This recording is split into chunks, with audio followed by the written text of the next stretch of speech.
Parang tinatry niyang buksan yung cellphone ko.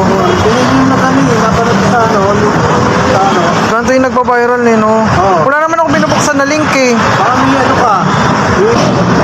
Biglang nagkaganto na lang agad. Bakit pa naman laman ng Gcash ko? Transfer ko nga mamaya.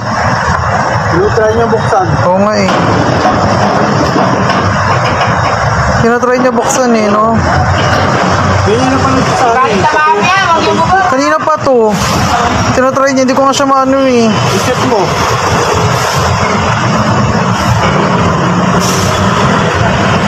Oo. Tinatry niya oh.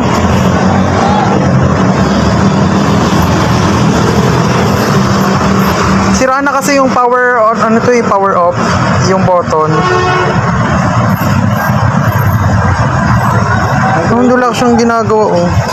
Ganito lang siya. Ng power na yun. Tingnan mo. Hindi pa rin tumitigil.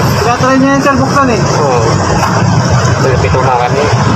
Hindi mo maiyan. Hindi nga eh oh. Yung disconnect. Sa wifi. Kahit ayaw. Ayaw nga pala, disconnect ko pala sa wifi. Bubuksan ko muna bago ko na-disconnect. Mabilis yan. Yan, tingnan mo, nag-ano siya. Buksan mo lang. Ayaw nga oh. Kahit ano, ayaw. Ayun. Kasi pagbukas ko nito, baka maano eh. Oo. Madumi na ito. Baka madali. Ano mo, wala. Hindi ko naman binubuksan. Lagyan ko na discount. Grab. Daming beso na pumapasok, ma'am.